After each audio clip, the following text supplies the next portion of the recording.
विधानसभेच्या निवडणुकीच्या निमित्ताने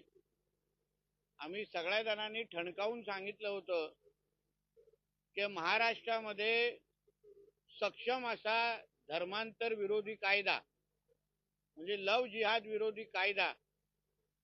हा आमचा हिंदुत्ववादी विचाराचे सरकार घेऊन येईल असा शब्द आदरणीय मुख्यमंत्री देवेंद्र फडणवीस साहेबांनी तेव्हा दिला होता आणि महाराष्ट्राच्या हिंदू समाजाने विश्वास ठेवून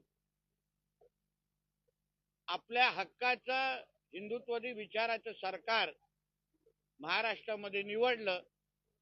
आणि आज मला मनापासून समाधान वाटतंय की आज महाराष्ट्रामध्ये एक सक्षम धर्मांतर विरोधी कायदा हा कॅबिनेट मध्ये पास झालेला आहे। धर्म स्वतंत्र अधिनियम 2026 या अंतर्गत ज्याचा लवकरच काही तासामध्ये जी.आर. निघेल, यापुढे आमच्या कुठलीही हिंदू बहिणीकडे कुठलाही हिरवा साप जिहादी वाकड्या नजरेने पाहू शकणार नाही आणि अशा पद्धतीचे कुठलेही त्यांनी लव जिहाद सारखा प्रकार करण्याचा प्रयत्न केला तर आता महाराष्ट्रामध्ये अतिशय सक्षम